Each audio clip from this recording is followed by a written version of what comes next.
Hey, everybody, welcome to this week's episode of the Casual Shooter Podcast. You have Dave and Leo this week. Hey, everybody. And another distinguished guest. This week it's Mike Seeklander. Hey, Say hello, how Mike. are you? Good evening, afternoon, whatever it is. Wherever we're at. All right, Mike, so go ahead and take a minute and introduce yourself. Sure. My name is Mike Seeklander, and I own a couple different companies, all primarily focused in training. Of course, Shooting Performance is my primary company that I teach through, so I travel and teach classes all over the U.S. And of course, I also own the American Warrior Society, which is basically a membership website, and there's a competitive version as well. So I have a few published books in the market. You can find them on Amazon or my website.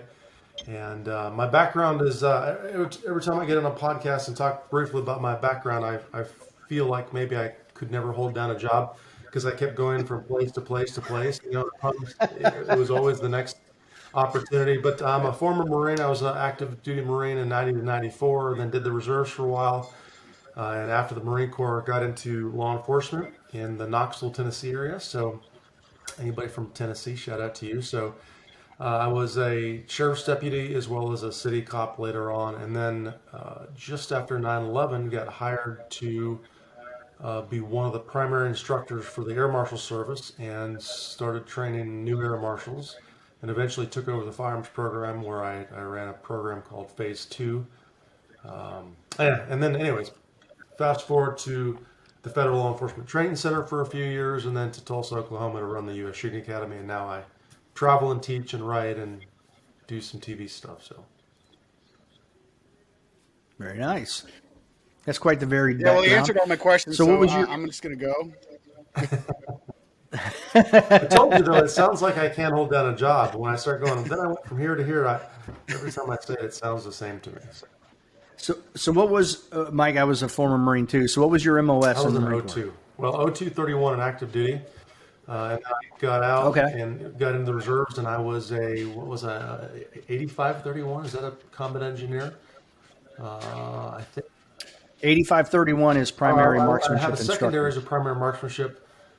1371. What is the combat engineering was? Anyways, when I got out, I joined the reserve. I joined an intel reserve unit for a little while, and then I went to a combat engineering unit in Knoxville, Tennessee. So the primary was an intel guy. So.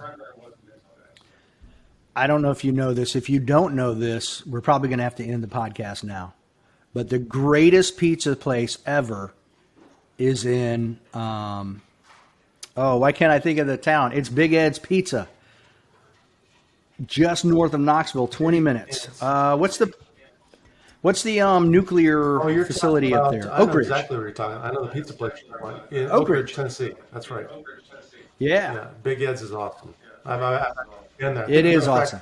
I think Big Ed's was one of the last places I ate at before I moved out of the Tennessee area, which is kind of strange. So. Okay. I had passed through there in the late 70s because my dad was on the Marine Corps rifle team, and they would shoot at Oak Ridge every year. So we'd go there, and that was when Big Ed was alive and owned it. And he'd have this huge shindig, and all the military competitors, Army, Marine Corps, everybody would show up there and make it a big party. It was pretty wild, pretty awesome. So I took my kids there not too long ago, and my wife as well. So Yeah. love the Knoxville, love that whole eastern Tennessee area. I do It's too. very nice. I have still have a good friend that lives there, and I visit. I miss it. If there was a place that I would consider moving to, maybe other than the mountains like Colorado or Wyoming, it would probably be back to Tennessee. I really loved living in Knoxville area. So Yeah, we like visiting the Gatlinburg area as well. Very, very nice. All right, well, enough of that, I guess. All right, so we do a few questions where we get to know Mike. Our first question is, what's your favorite movie? ooh, my favorite movie, man, that's a good question. 3 or 4 popped into my head. Boy, but probably from a historical standpoint, I would throw out 2. The Outlaw Josie Wales. The second one would be probably First Blood, the original, Rambo First Blood, the one where he gets Yeah. up in the mountain. That was matter of fact, I distinctly remember the day I watched that movie, both of them, and have rewatched them probably hundreds of times since then. So, The Outlaw Josie Wells is my favorite as is it well. really? Yeah, that's It must be a It I Marine. really is. I literally watched that movie probably 100 times. I love it. I absolutely It, love the movie. same here. Same here. And I just watched First Blood Yeah, the other day. classic. You sure guys haven't been hanging out before this? I know. That's weird. That almost seems scripted, but that's I yeah. know it does. What about favorite book? Ooh, man, that's a great one. I don't know if do I have a favorite book? I can't pick my books, can I? Does that count? I was about to say you can't pick Rambo because, as some people don't know, that is a book, and you Yeah. probably shouldn't pick It is your a book. own because we'll let you plug those at the end anyways. Yeah, well, okay, we'll plug my books in. I don't know if I necessarily have a favorite book. Typically I read actually, if you can see it behind me, I have one of Jack Carr's. That's his newest novel. That's a signed copy. Yeah. Jack sent me. I read a lot of kind of fiction, thriller kind of stuff like that in the evening to turn my brain off. But my reading times are different. Like in the evening, I want to kind of relax and turn the brain off. In the morning or during the day, then it'll probably be some sort of business related book, like the 4 Hour Work Week, Tim Ferriss or whatever variety out there that I might want to read. I'm always into some sort of business book that's going to teach me the next thing about, business. But I like his series a lot. It's really, really fantastic. But I'm thinking, one of the books that captured my attention, two books that really captured my attention. One is fiction and weird, and I don't know why. I just really loved it. Day by Day was The Martian that they made into a Okay. movie. And then I think I'm getting the title right. One of my very favorite books of all time was I think it's Undaunted Courage, the Lewis and Clark journey. I think that's the right title, but that's a huge book. Backstory on it: I actually got that book originally when I was a flying federal air marshal, and I'd been reading the book, and I had just gotten to the point where it's getting really good and really excited. And I love the historical pieces in it as well. It's so correct, but and I left the book on an airplane, and then I didn't rebuy the book for years, probably 10 years or 15 years. Finally, rebought the book and started reading it again. And man, that's a great book. So I have to yeah, look into that one. fantastic. Pretty neat. How about your favorite historical figure? Since we're on Favorite history. historical figure. Oh man, these are certainly questions I haven't been asked before, so I don't have any canned responses.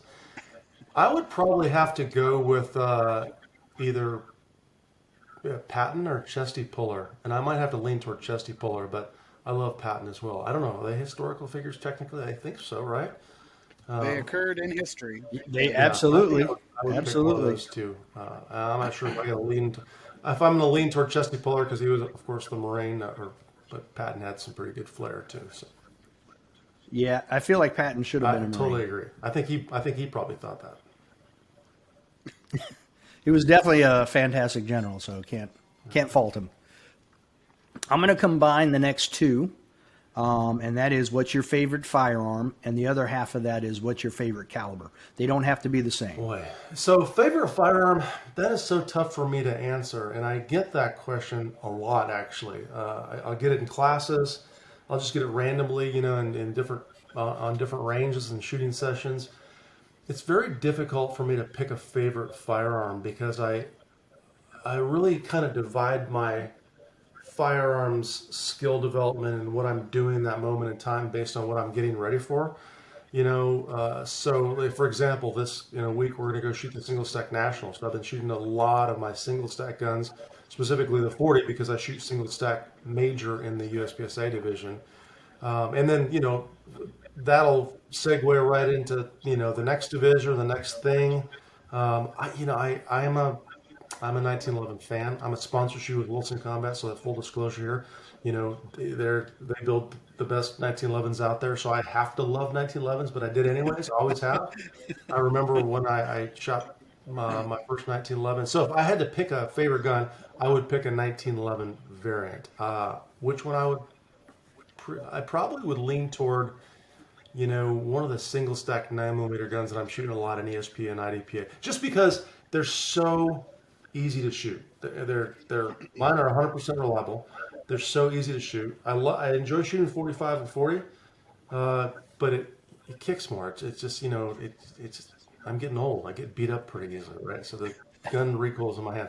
So favorite caliber would probably be 9 millimeter. I think it's very versatile. It's cheap. It's easy to practice with.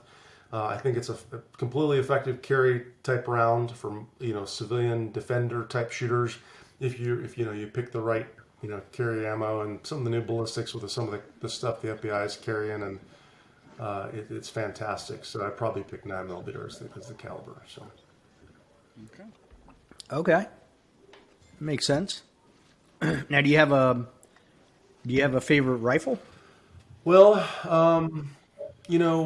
our once again, I kind of default to what am I getting ready for? Am I training a lot with the PCC? So of course that's not technically a rifle; it would be a carbine.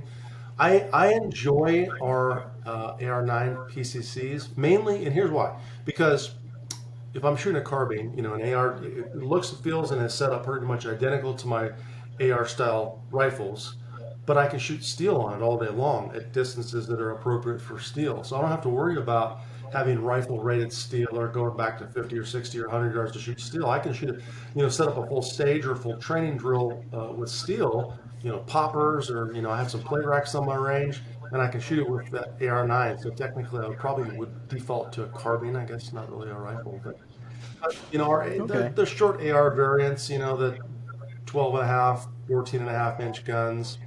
I shoot them the most, so I probably lean in that direction. Okay. Now, there was a lot of information on your website about this, but so what all do you compete in? I know you've been IDPA national champ, but give us a little bit more background about your competitive history. Well, I've shot everything. I've competed in USPSA for well over 20 years. I've competed in IDPA pretty seriously for probably almost 15 years. As you said, I have two bug gun national titles. I have an ESP national title, and I have an ESP world championship. The last time we shot IDPA was actually technically a world championship in IDPA. And of course, I've done a little bit of three gun. I don't do three gun or multi gun a lot. But back in the day when I started shooting USPSA, I shot primarily the limited division until they branched out and then shot production for a while. I have done the Steel Challenge. I actually won the production division Steel Challenge. I guess that was a divisional title, I don't know, 15 years ago or something like that. For a very short period of time, I shot for Smith & Wesson. So I really have competed in everything, to include bullseye and high power. I had the opportunity to compete and do some bullseye shooting and high power when I was in the Marine Corps. And actually, one thing that a lot of people don't know about me is I was actually selected to go to what's called the summer teams as you would be familiar with, the Marine Corps rifle team. And my company gunny, or the gunny who was in charge of the section I worked for, shot it down, wouldn't let me go. Took me on a deployment instead, which is cool because I got to go on a Mediterranean float. But to answer your question, from handgun to rifle to whatever, I've competed in pretty much almost all the sports out there. In terms of practical shooting or bullseye type handgun shooting, I've shot the Bianchi Cup a couple times, and right now primarily USPSA. In terms of competing, I always tell my students, if everything is a priority, then nothing is. So if you really want to get good at something, pick your sport, pick your division, and focus on that. Maybe for a period of time. Maybe set that to be your yearly goal. That's your division, that's your sport. And what I've personally found is, I was jumping back and forth from so many things. I was good at all of them, but I wasn't great at any of them. So I kind of stopped doing that today. What am I the best at? Let me focus on these specific areas and kind of stick to that, which tends to be USPSA single stack division, or IDPA, ESP, or what they call carry optics. So, like the old jack of all, master Yeah. of none type Yeah, thing. I got and you. it's fun. I think it's interesting to jump around and do different things. But I think the reason a lot of shooters do that is because they get bored and they're like, okay, or maybe they're not performing like they want to, and they think, well, I'm going to go jump over here because I'll perform better over here because I'm not doing well over here. That's not the case. The division, the gun, the sport is not the issue. It's the person. That needs to be solved. It's training issue. So yeah, I found that when I'm diversifying too much, I'm just going in 10 different directions. And for me, I want to compete at the top level. I may not win, but I want to be competitive at the top level. If I'm not competitive at the top level, then I don't want to compete in the sport or that division. So. How did you get into competition shooting? Well, when I was in the Marine Corps, I found a magazine, and they had Jerry Barnhart and Rob Latham on the cover. I think it might have been like the American Handgunner back in the day. They used to publish the nationals every year, and I saw these guys in their fancy outfits and their race guns. And then I ordered some VHS tapes of those guys shooting, and when I saw them shoot, I'm like, oh my gosh, that's what I want to do. And the original thing was, I was training in kind of we used to tactical training, handgun training, because my goal was to try to get into different entities in the Marine Corps. That shooting was certainly something you had to be able to do well at. And but I saw these guys on video and magazines, and I'm like, man, I want to be able to do that. And I was hooked. And we were actually on a deployment, Mediterranean deployment, and I ordered holster and mag pouches and belts and had a gun built and just had it all ordered. So it was shipped to my house. When I got back, I had all this gear and thought I could go to my first match and do well. And I realized very quickly the gear didn't mean anything. It was the shooting that needed to be there. But that's how I got into it. Okay. For those of you that don't know that are listening, a VHS is a square thing. That's right. There you go. And it has a magnetic strip. It's not the round one. I should have said. If you had said Betamax, That's why I was laughing. Like, wow. Yeah. We should have queried. I should have said, hey, here's a trivia question. I used to watch these things called VHS tapes. Anybody know what those are? I still have a couple. My parents left me. They're like, oh, here, take these. All right. Right. Yeah, good luck finding a player with them. Yeah, exactly. It's a special We order. don't have one of those dual VHS DVD players somewhere upstairs. I don't even know if we can turn it on anymore. So Yeah. U.S. Shooting Academy. How did you get there? well, so I was an instructor at that point in time working for the Federal Law Enforcement Training Center in Charleston, South Carolina. And the guy that was building my competitive guns met the guy named Tom Fee that was starting the U.S. Shooting Academy. And Tom was looking for a guy that could help him do curriculum development and develop classes and stuff like that. And my gunsmith said, hey, you need to meet Mike. He's your guy. And linked me up. And 2 days later, Tom said, hey, I want you to fly to Oklahoma and meet me and see the land. I'm like, okay. So he sent me a ticket, and I got an airplane and came out and met Tom, and then consulted and was kind of around as the U.S. Shooting Academy was being built, and then eventually got hired as the COO and the original director of training, and then ran the company for a few years, 4 or 5 years, and then moved on to my own gig. So. Okay. Now, how long were you at FLETC? Oh, well, I got hired. Let's see, 2001. I got hired with the Air Marshal Service in 2001. I was at FLETC probably the tail end of 2004, almost 2005, and then I was there till almost the far end of 2007. So a little over 3 years at FLETC. Who does FLETC Leo? train? Just for people that have never even heard of FLETC. Like, Yeah, who goes to FLETC? The Federal Law Enforcement Training Center they probably have, don't even know, 80, 90, maybe 100 federal agencies.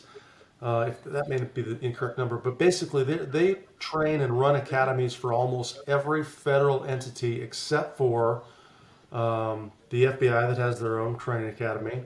The DEA has their own training academy, I believe. And Border Patrol actually is an entity inside FLETC in Artesia area, so they are following our FLETC. But Coast Guard is at FLETC, U.S. Courts, pretrial probation guys are down there, ATF, pretty much every HC, and there are a lot of different courses FLETC holds that these other agents, like FBI, DEA, or whatever, would rotate through and take a 2-week instructor course or whatever else. But they run the primary academies for a bunch of federal agencies, and they have FLETC's in South Carolina, Glencoe, Georgia, as well as Artesia, and there's also a Maryland campus and maybe a couple other satellite campuses. So. Oh, wow, that I didn't know. I knew of Glencoe, Georgia. I didn't know of the others. You were in the Marine Corps, got out sometime in '94, became a law enforcement officer. Then you started doing Air Marshal and FLETC, U.S. Shooting Academy, and then you started your own business. So Yeah, is that sort okay? of. So So tell us. Okay. when I was at the U.S. Shooting Academy, I was authoring my first book, which was a competition book. Because basically, I took all of all of my notes from 15 years of competing, all the drills, all the things that I did in terms of practice, and I had a bunch of logbooks, and I compiled those logbooks into. Sorry, guys, the dog's barking. You gonna be able to edit that out, or just let the dog bark? Not a big deal. No, Just don't go. worry It's about fine. it. I have dogs. We're fine. We've all got dogs. Choke them out here in a second. I will. So, anyways, but I had basically taken years of material and compiled it into a book called Your Competition Handgun Training Program.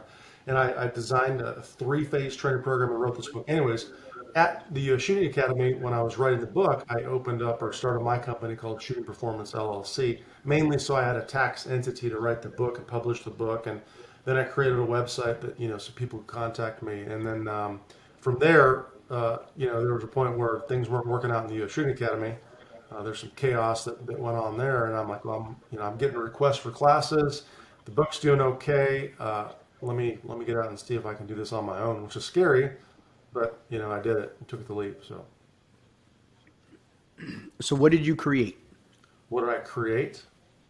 Yeah, yes. What was your company that you created when you went away from U.S. Well, Shooting yeah, Academy? my company, Shooting Performance, shooting-performance.com is the website. Shooting Performance LLC is basically a training company. So, wrote the book and filmed all of the drills on video and started to travel, teach classes all over the country.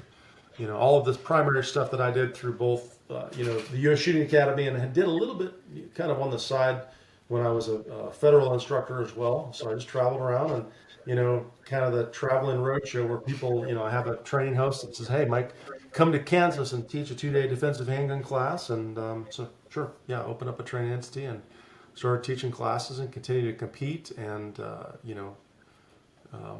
look for those different opportunities. So how many books have you published to So I date? have the 3 primary training books: one competitive handgun, one defensive handgun, and one defensive rifle. And I also have a couple logbooks out. But the last book I did was a book called The Art of Instruction. And I've been teaching somewhere around 18 years full time. And I once again went back to my notes, took all of it, and put it together into basically a manual, a how-to manual on how to instruct, how to coach, how to build that energy, how to properly handle a question, how to introduce a subject, and then we actually teach a course called FIDC, Firearms Instructor Development Course, based on that book. So 4 primary books and some log books. Well, that's very unique because there aren't that. I'm not aware of any other book out there that Yeah, does I that. don't think there is. There are some instructional methodology books, written by some high school teachers and college professors and stuff, but I don't think there's anything Right. that focuses on what I did in the art of instruction. So, No, I mean even like Leo and I, we help teach a paramedic program, and even then there aren't a whole lot of instructional opportunities or learning opportunities to learn how to teach. Like I went to when I was in the Marine Corps, there was an actual 2-week class that was an 80-hour teaching slash class development course that I went to. And I haven't seen anything like that since I've been out. yeah, I went to a week-long instructor program in Knoxville through the police department. And then, of course, when I got hired by the feds, I went through several. They have what's called LEITP and LEIATP, which is Law Enforcement Instructor Training Program, Law Enforcement Adjunct Instructor Training Program, and of course you have to go through those in order to go to the next course, which is the Federal Firearms Instructor Training Program, which I did as well at FLETC because I was a senior instructor in Charleston. So. Okay. It seems to me that a lot of I was an NRA instructor at one time, but even then it seems like what you're talking about and what your book is, which I'm going to have to get now because I'm very curious. I'm going to have to read it. A lot of what is missing out of, I've even gone to a couple of other instructor courses for what we do.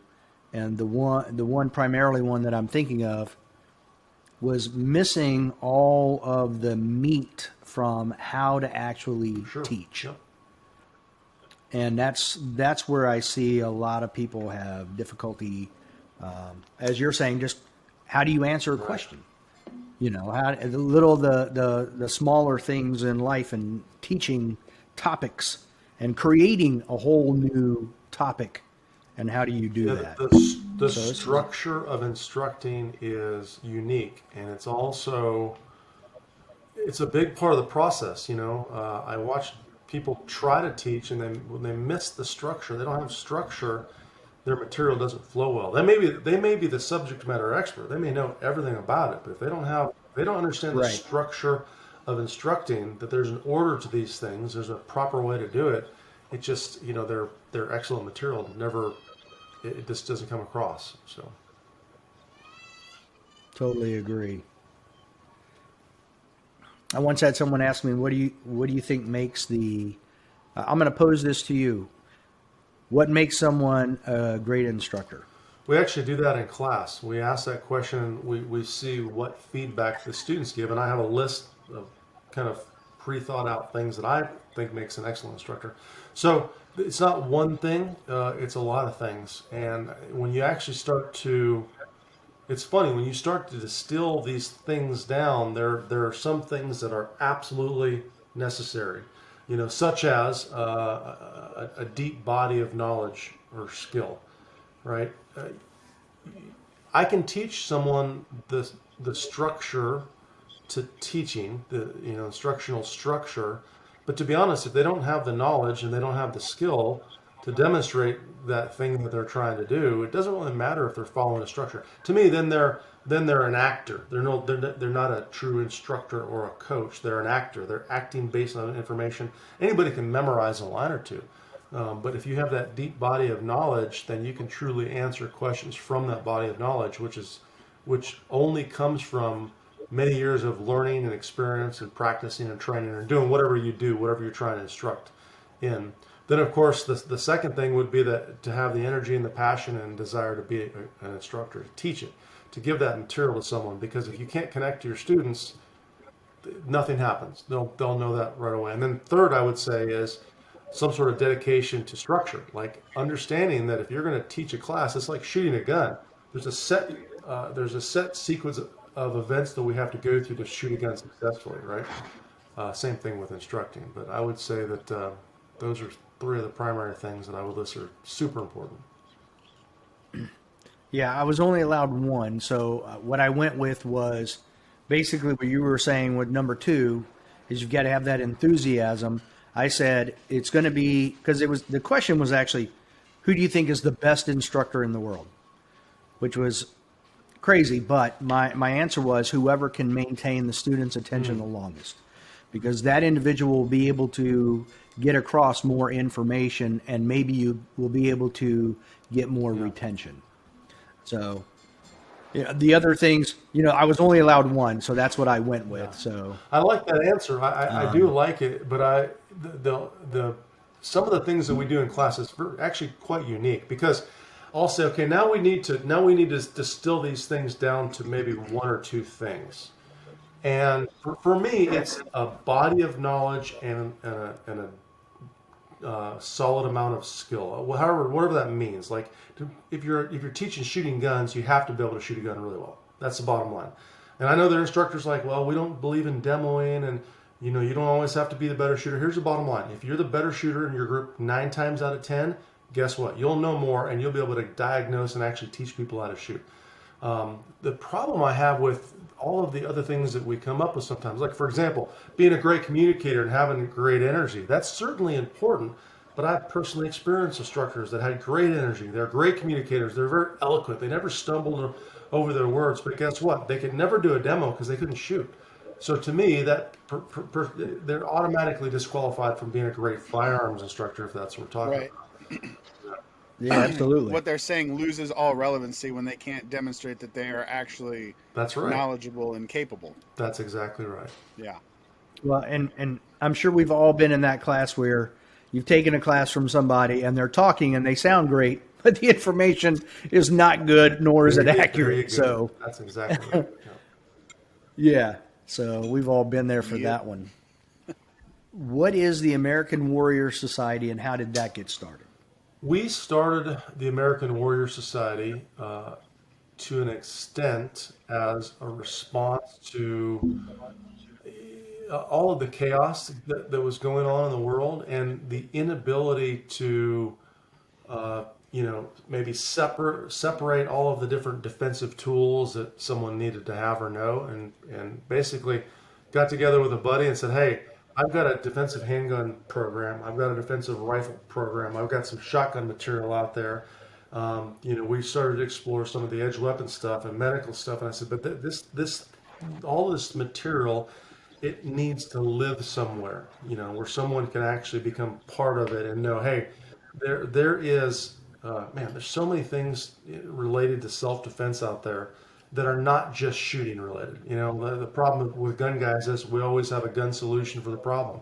So I'm like, well, I'm going to create an entity, and I'm going to call it the American Warrior Society, because I want the average 22-year-old housewife to embrace the fact that if she is attacked in a dark alley, that she has to become a warrior. Because a lot of people, they hear that term and they think, is this a bunch of military guys, or what, you got to be in law enforcement or military, or I'm not a warrior, I'm a doctor, I'm an accountant, or I'm a housewife. No. Guess what? If you're in a dark alley and someone is attempting to stomp your face in, you make a decision. You become a victim or you become a warrior right then and there. A warrior says, okay, I'm going to make that choice ahead of time, and now I'm going to start practicing and learning and training and getting the tools that I need to potentially survive a situation. So we said, hey, we're going to start this thing, and all of our members are what's called coined members.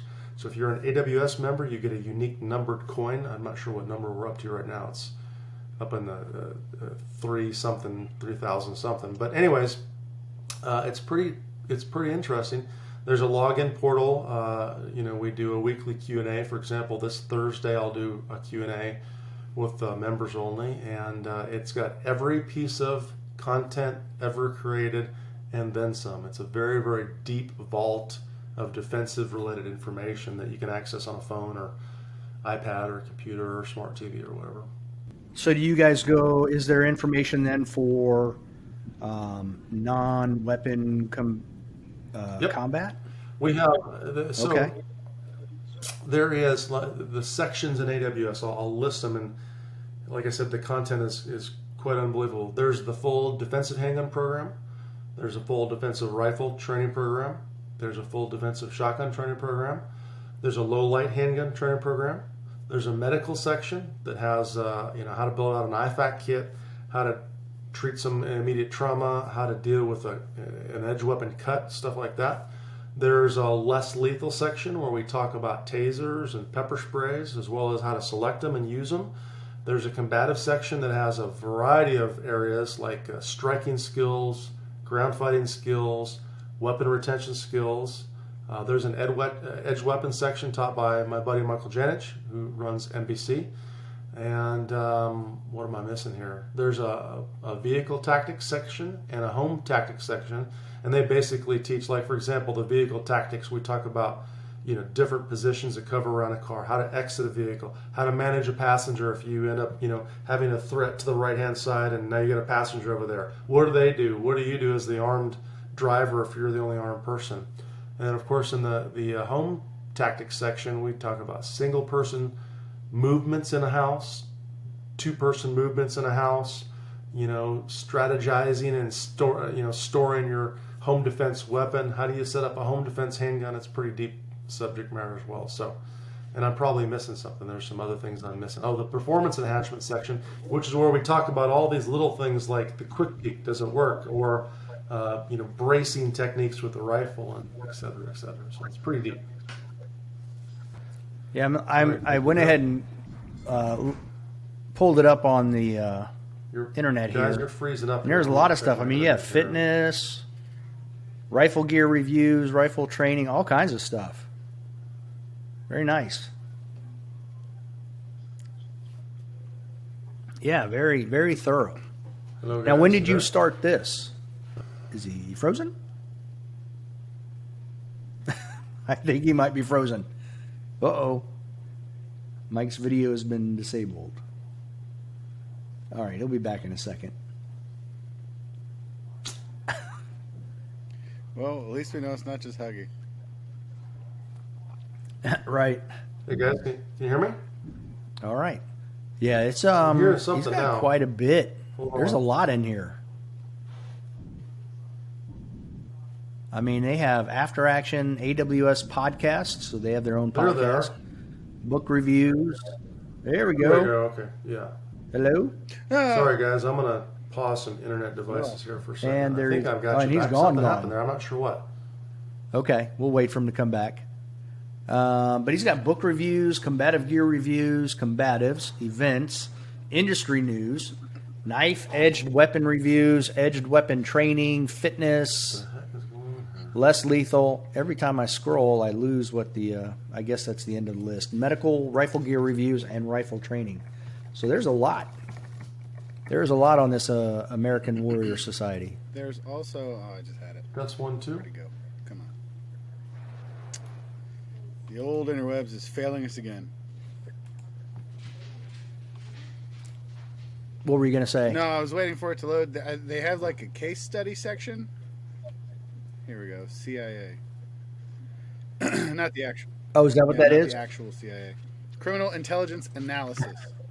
The study the threat, collecting intelligence, prepare accordingly.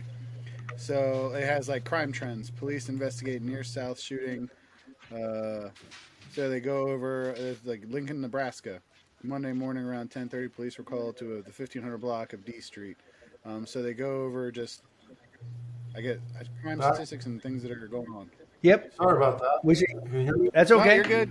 We were That's talking all about right. your We're- website, so it worked out. We are. Oh, cool. Yeah, I don't know what Yeah. happened.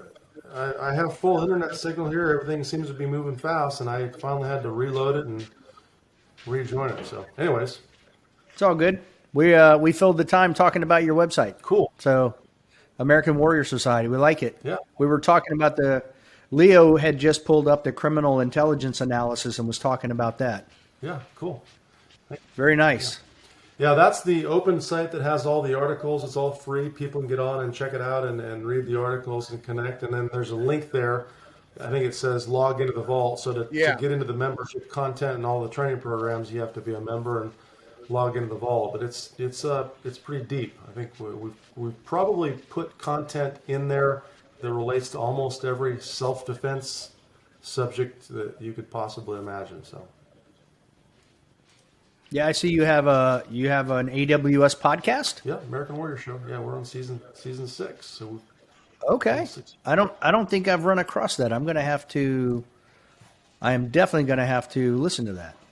Add that to my list. we have some pretty unique guests. Do you have a preference when you compete? Like you've said, I mean, you've done IDPA, USPSA, Steel Challenge. You've done some 3-gun. Do you have a preference? Is there anything that you prefer to compete in? If I had to give you a preference, I'm a strong IDPA shooter because it suits my speed. I mean, I'm very accurate, but I enjoy the free-flowing nature of USPSA. Okay. So I would have a really hard time picking. If I had to pick one, that would make me sad because I like the balance and some of the things I get from the other sport. I like the simplicity of IDPA, The fact that we won't have a huge field course and you have to wear 98 magazines. You're going to have a gun and 2 mags on your belt. Pretty simple. It's supposed to be more of a defensive oriented sport. Of course, competition is competition. So the guns and gear have evolved to the point where I'm not carrying with the gear that I'm competing with. So that's not realistic in that aspect. But it's simpler as well in terms of a new shooter. You get a gun and 3 magazines, a holster, and 2 mag pouches, and you're in. Where USPSA, you're going to have 4 or 5 magazines and mag pouches, and you're going to have probably a 32 round field course. Where IDPA, you're going to be, shooting a maximum of 18 rounds on a stage. So I like them both, and it kind of depends on what mood I'm in, which one I like the best. Okay. Now, would you say any of the 3, or 4 that we mentioned, do any of them pertain to or translate into defensive use more than anything else?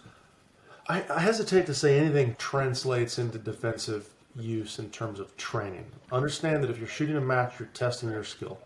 You're testing your high-speed marksmanship and manipulation skills under some pressure. That's all you're doing. There are no sports out there that should be looked at as a training venue for self-defense or defensive shooting.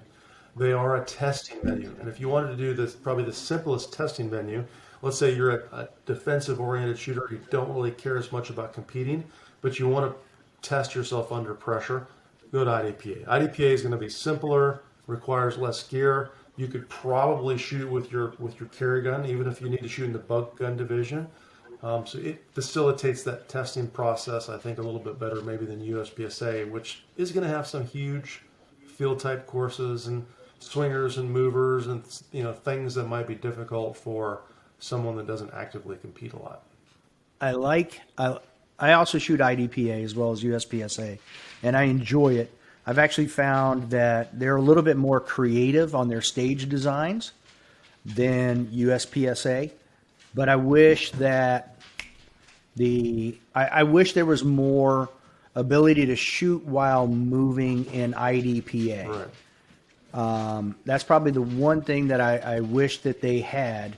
Not necessarily run and gun like USPSA, but allow you to move while shooting. Sure. I think if they added that in, that add a little bit more realism, if you want to call it that. It might be the wrong word, but that's what I'll use for now. Yeah, that free-flowing movement is kind of more unique to USPSA, which is why I like a little mix of USPSA along with my IDPA. It's like salt and pepper, right? You can't just have one or the other. You got to have a little bit.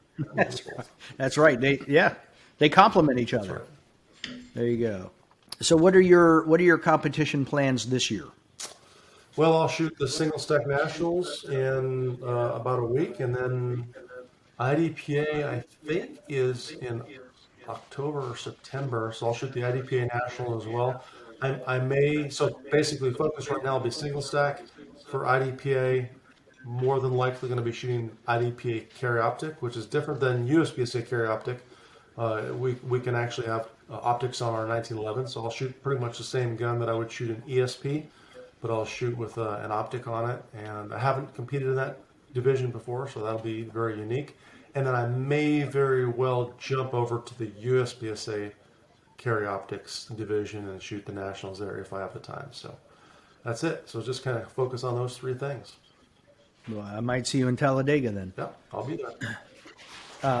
Because I shoot carry optics, but now what gun are you shooting single stack?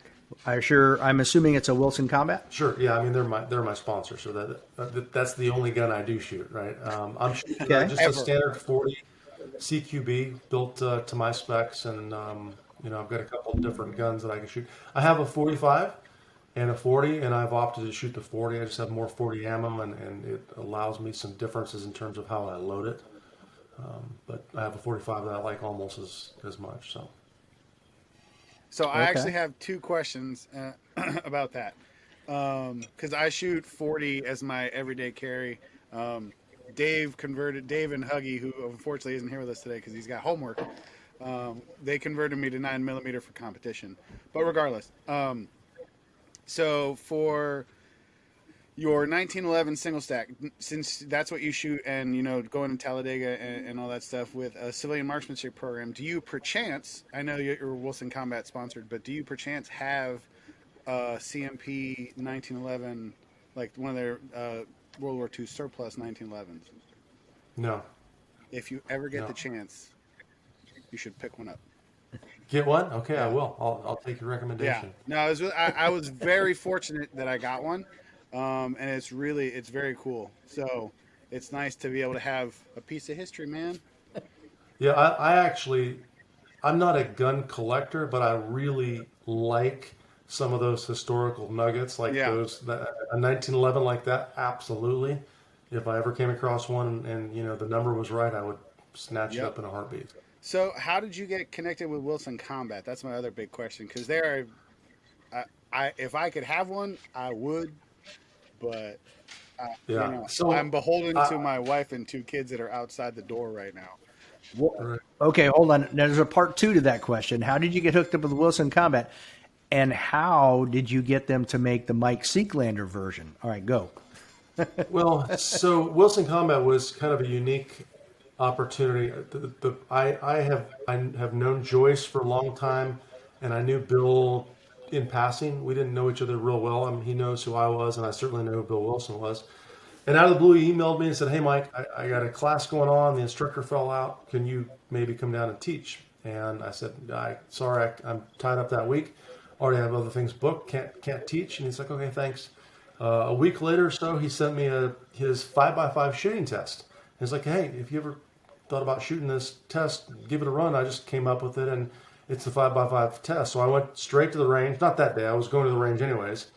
And I had my carry gun on, and I set a target up and turned the video camera on and shot it with my carry gun, just literally as I came up to the range, and scored whatever I scored. I mean, I think I was actually carrying an M&P shield at that point in time. And I scored, in the master class, whatever, from concealment with my carry gun shooting that, and sent him edited the video a little bit and sent it to him. Said, "Yeah, I love the test. Real simple. You could take this test with the box ammo. I really like the simplicity of it." And he gets the video and watched the video, and then Bill is kind of a blunt guy. If you get to know him, he says exactly what he thinks. Next email I get is, "Ever considered being part of Team Wilson Combat?" And I'm like, "Whoa!" And the response was, "Well, I'm currently sponsored by. I was shooting for Rock Island at the time, Rock Island Armory, and Arms Corps." And I said, "I'm just about out of contract." And he said, "Well, come down to the ranch. I want to show you some guns."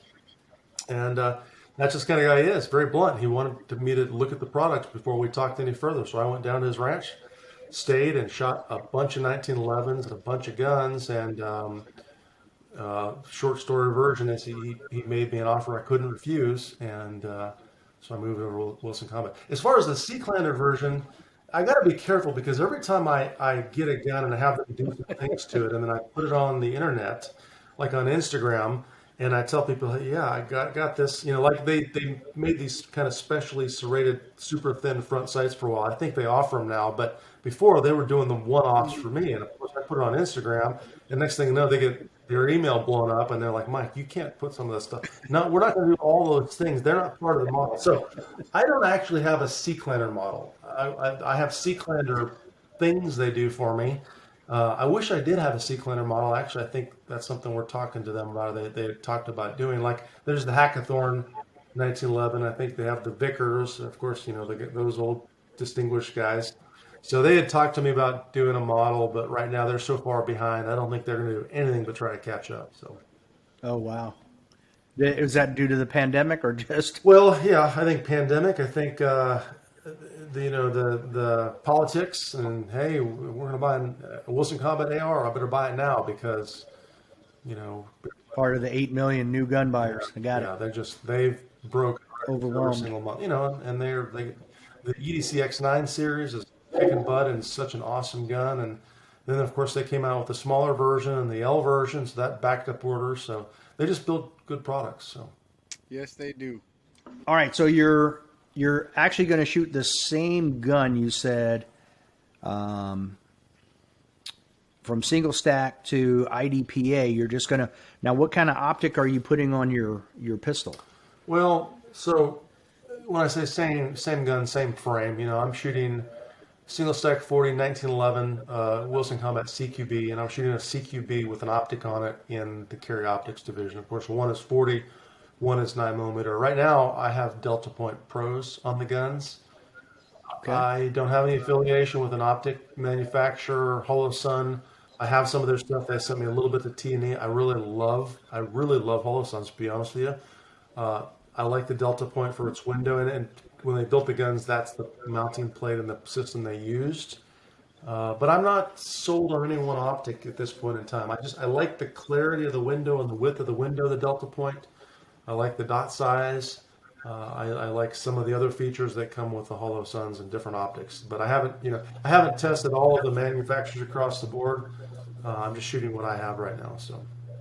Right, and you're not endorsing anything, so I get that. So what is it about the? I have not shot Holosun, so someone who hasn't shot it, what do you? I'm sorry, used it on a pistol.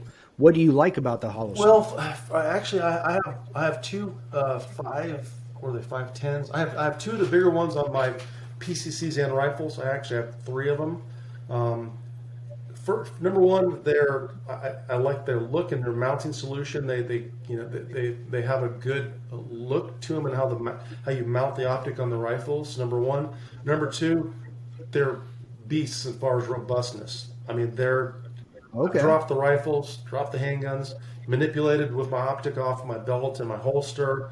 Been in the rain, been in the heat with the optics on the rifles. Took them on, put them back off. No zero shifting. They're just robust little pieces of gear. I think they're one of the only manufacturers out there that's waterproof to a certain level, as far as I know. They have Holosun also has a very unique feature in some of their reticles where you can pick between, the circle, the circle and the dot, Yep. just the dot or just the circle. You just click a button and hold it down. So I love that multiple reticle feature is very interesting. They have they're all shake awake. So if you run them for defensive use, you could set them to shake awake. So when you touch the gun, they come on. Mine have never failed to work ever. But they also have some of the solar features as well. So if you're out in the bright light, it's running the optic off of the solar versus your battery. Like the last time I replaced a battery, I just finally replaced one. It was in there for a year and probably daily use. So battery life is fantastic. They're a great little company. Yeah, Okay. I have their 507Cs as my offset on my LPVO rifles. Yep. So, and it's the same thing for the same reason. And just so everybody knows, definitely not one of our sponsors because we have none. Um, but yeah, I think they're great. So yeah, I'm a big fan. Yeah, I am too. I really am. I didn't think I would be, but I got them. They're just robust little beasts. So. They'll put in work. So do you have? How has the ammo problem affected your ability to conduct training or to train yourself? Yeah, so the ammo issue is probably the only thing that has affected my teaching in the last year. Last year with the pandemic, basically I canceled all the front end classes and moved them to the second half of the year, and they all refilled. So I was booked all year long. I just had a really heavy tail end of the year kind of schedule. This year, however, and I think it's finally starting to loosen up a little bit. I think the prices are coming down. People are not signing up for classes because they can't find ammo, or to take the class they have to spend $1,000 in ammo versus $200 2 years ago. So that's affected my student count for sure. I still have students. I still am almost filling a lot of classes depending on which ones I'm teaching, but it's tougher to get students to sign up for them for sure. As far as my personal, my ammo supplies are dwindling. One of my Wilson Combat sponsorship perks is some ammo, but I've got just a little bit of practice ammo in the front of the year. I'm talking just a few thousand rounds, and they don't have any to give me. So I'm in pretty much as much of a bind as everybody else. And when it comes down, I'm going to be ordering pallets. So I think we're all in that same boat after this. Holy cow. It's been crazy. Now, do you travel around to do training, or do you primarily try to do it in a certain I location? travel all over. Yeah, I Okay. travel all over the U.S. Have you ever considered doing like having your own facility and bringing people in? Well, I mean, I have a place here. I do schedule classes here and I bring students here. But to be honest with you, I think people are so used to having me here. My classes don't fill here. Where when I go to a location where I'm rarely at, they tend to fill more. I don't know why that is. And it's it's generally better for the student if I can go to them. They don't have any travel costs. They don't have any hotel costs.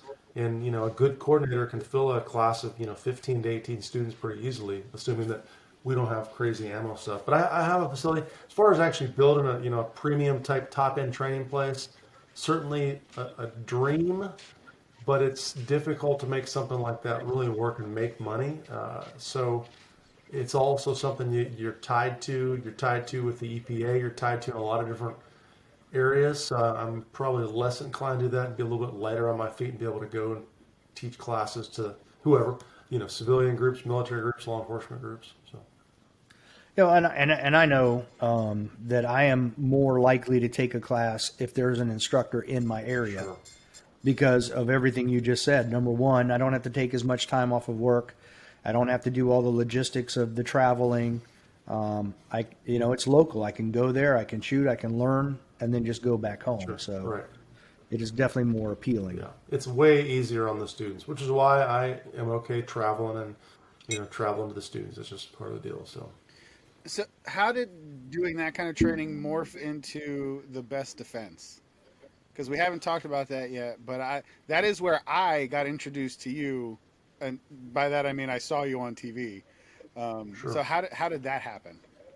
Well, I was running the U.S. Shooting Academy and had linked up with Rob Pincus, and Rob had been to the USSA to film a bunch of different content here and there when he was one of the hosts on the Best Defense. Brought me in as a guest instructor. Michael Bain got to know me, and then he brought me back to Shooting Gallery as a guest instructor. So I kind of developed that relationship with the crew and the two other hosts, Mike Janich and Michael Bain, and then Pincus decided to move on onto his own thing. However that happened, Pincus is moving on. They're looking for a gun guy. They know me. I've already helped them on camera. They know, I can do okay on camera. I wasn't great when my first season. I certainly had a lot to learn, and so it was kind of one of those deals where I got the offer and said, "Heck yeah, let me figure this out. Let me figure out how to teach all of the things that I normally teach in an hour in 8 minutes." So it was a learning curve, but I was just the right place, right time, and had made some relationships. Training wise, actually, let me go back because I wrote down a question I meant to go back to. You mentioned the 5x5 test from Wilson. What can you go into detail as to what the 5x5 test is? So the 5x5 skills test is a 25-round test, and there are, I guess, technically 4 strings.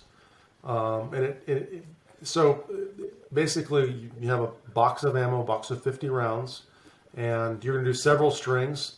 They're all from the holster. So for example, string 1, you draw and you fire 5 shots to the body. On string 2, and I do the strings a little out of order, but it doesn't matter. I do them to be a little bit more efficient. On string 2, you draw and shoot 5 rounds. Of course, you have a total of 10 rounds in the gun, so now your slide locks to the rear. You got to perform a slide lock reload and fire 5 more rounds. String 3, draw and fire 5 rounds strong hand only, so test your strong hand only ability. And then string 4, you're going to go draw and fire 4 to the body, 1 to the head. So test pretty much all of the skills except for support hand, which is something that I add to the 5x5 when I do it with some students. Is that we add that additional string. It's not the 5x5 then, I guess, technically. I don't know why Bill didn't add the support hand to that particular test. But anyways, that's it. It's all based on your scores, your total time, just like an IDPA. You add the times up. It's just like the IDPA classifier now. And in IDPA, if there's the 0, the down 1, the down 3. So you add time to your score based on where shots are. Hopefully they're all centered and you get your headshot. But the point is, and then Bill has a kind of a scoring system where if you shoot it in this time, you might be equal to an IDPA marksman. If you shoot it this way, this time, you'd be comparable to an expert or master or whatever else. So he kind of has his baseline scores too. So you turned it into like a 6x5 with the support hand. Yeah, if you did the support hand, it would be yeah, exactly right. It would be a six. Okay. So you do the same exact way, timed and all of Yeah. that. Yep. Okay. Yeah, I was going to say that sounds exactly like the IDPA classifier. Yeah, it is. Yeah, they took the 5x5 test and turned that into the IDPA classifier when they got rid of the old one. Okay. So, Wow, it's good to. I had no idea that's where they got it Yeah. from. Learning So has occurred. a little bit of history. yeah, there. Bill did the 5x5 handgun skills test, and then I said, "Hey, are you working on a rifle one?" And I kind of helped him co-develop the 5x5 rifle test, which is similar in many ways. The distances are different, but it's similar. So, and the 5x5 handgun, by the way, is all at 10 yards. So it's shot on an IDPA target at 10 yards. Pistol marksmanship. What do you think is the number one most important thing about pistol marksmanship? Grip the gun. That's the single most important thing you can do. Grip. I was so hoping you were going to say that. Yeah. It's not trigger control. Everybody wants to say trigger control. It has nothing to do with. I always tell people, effective trigger control. By the way, non-fire insert pistol is grip control. That's what good trigger control is. Not necessarily, aiming the gun. We all know we have to aim to hit the target, but the aiming process is really pretty intuitive and simple, assuming you know a few things. But proper grip. People fail on their grip more often than not, and them changing grip pressure moves the gun. So all of the things that are happening in bad marksmanship, when you're not hitting what you're trying to hit at, it's happening probably in the hands or the grip. When we're talking about handgun, of course. But Okay. So, on top of that question, because we talked about it came up when we interviewed Tim Heron. That was his his, I don't want to say soapbox, but that was a big point that he made as well. But what for you is the grip control for your shooting hand and your support hand? Like, is there a magic equation for 60-40, 50-50? no, I think as instructors, and by the way, Tim is one of my students, alumni, so he probably would say grip because he heard me saying that years ago, and he's gone a long ways with it. He's a fantastic shooter, super intelligent, great guy. I liked him a lot. Big fans. Actually. Yep. Yeah, he's a good dude, man. I just like that guy. He's just fun to be around. We'll let him know that he passed the test. What's that? We'll let him know he passed the test and answered correctly. Yeah, that's exactly right. He did. But in terms of the pressure, so I think a lot of the things that we say to students are things we heard said to ourselves as a student, then we repeat that. We don't take a lot of time to think things through, right? So the standard 60-40 equation came from one of two, this is my theory, of course, one of two areas. Number one, we had an instructor a long time ago that said, hey, none of my students actually use their support hand like they should. So I'm going to lie to them a little bit. I'm going to say, hey, I want you to use 60% of your pressure with your support hand and 40% of the pressure with your strong hand. So their brain is really thinking about squeezing tight with that hand, that support hand. In reality, that probably just got the students up to the level where they maybe were gripping 40 or so percent with their support hand. The other instructor cadre out there will say, well, if you squeeze too hard with your strong hand, you'll have trigger freeze when you're trying to shoot fast. Okay, that's not what causes trigger freeze. What causes trigger freeze is the inability to release the trigger to fire the next shot. That's what causes trigger freeze. Or too much tension in the trigger finger, right? And those that are just barely riding the trigger and not resetting where they should be, which is past the reset point, will oftentimes have trigger freeze. So to answer your question, I'm going to be honest. I grip the gun about equal. I just grip it really hard with both hands. And with my students, I try to tell them, we're always focused on placement and pressure. They're not necessarily separate, but they're related. Right. So your hand placement and where you're placing your hands is super important. And then how you're pressuring the gun. Like I'm using a lot of palm pressure on the back of the gun where I've locked the hands together. And yes, I'm squeezing on the gun, but I'm increasing the pressure on the back of the gun with my palms, which is, that's something I heard probably from Rob Latham years ago in passing, and then I finally started playing with it and realized I could get a lot better recoil control if I had the proper placement and pressure direction on the handgun itself. Gotcha. Okay. Yeah, Like you said, they're like kissing cousins. They're related, but that's right. That's Gotcha. exactly right. What about strong hand and support hand? Because I know that even when, so going back to something we have in common, so you shot division matches, I'm assuming? Yes. Okay, so did I. And my Achilles heel has always been one-handed shooting, because it's like I've never been able. I don't think in my estimation that I've ever gotten the grip right shooting one-handed. Yeah. It seems like I either put too much on there and I literally do this because I'm gripping too hard, or I'm not gripping hard enough. What is the best way to practice one-handed shooting, whether it's strong or support? So, by the way, if you're shaking to the point where you have a tremor and it's not something that's that you're maybe, because some people have a natural tremor, then you might have too much grip on the handgun. But I'll give you the secret to one-handed shooting in about 4 or 5 words. It's God bless you. People will watch this video probably, maybe if not. But I hope so. Here's the secret to one-handed shooting.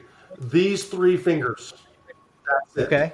And the main thing that I'm focused on with one-handed shooting, of course, I have a couple tricks. Number one, I'm flagging the thumb, and when you start to flag the thumb up, it pulls these fingers into the grip. It solidifies your grip. So I would recommend a flag thumb type position, even if you're not shooting 1911. With my students, I always want them to get the arm behind the gun and the body behind the arm. So I may shoot from a canted position or a straight up and down position, but the point is, if the camera can see this, the arm is behind the gun, where now the arm is not behind the gun. So if you see the difference, that's Yes. And then the second thing I want them to do is get the body weight behind the arm. So get the arm behind the gun and get the body weight behind the arm. So if I'm shooting with my right hand, the large majority of my body weight would be my right-handed, on my right foot. And I would be very aggressive and forward in that position. Gotcha. And here's the secret, the last thing you need to pay attention to. When I'm practicing one-handed shooting, I don't care about my trigger control. Yes, I'm going to prep the trigger. Yes, I'll probably fire from the prep point because the trigger pull is easier from the prep position. What I'm focusing on is these 3 fingers, right? If these 3 fingers are gripping first and then I pull the trigger, I won't move the gun.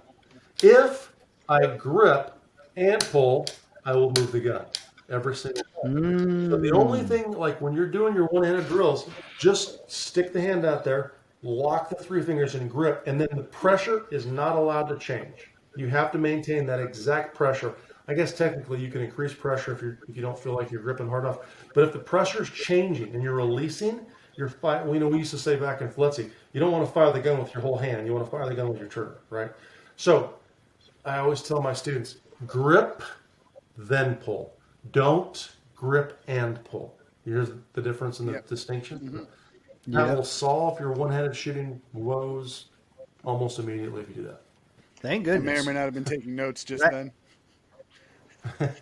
I mean, I have never in the first division match I ever shot was 86. So however many years it's been, I have not figured it out yet. 34. So Because I'm 36, a lot. so 34. okay, Quick math. it's a long time. It's a long time. That's all I know. I wrote down like that. Anything else that we've talked about that you wanted to go back into, Mike? No, I mean we've covered some pretty deep stuff and bounced around a little bit, which I think has been fun. I can't think of anything. If you guys, unless there's something else you want to talk about.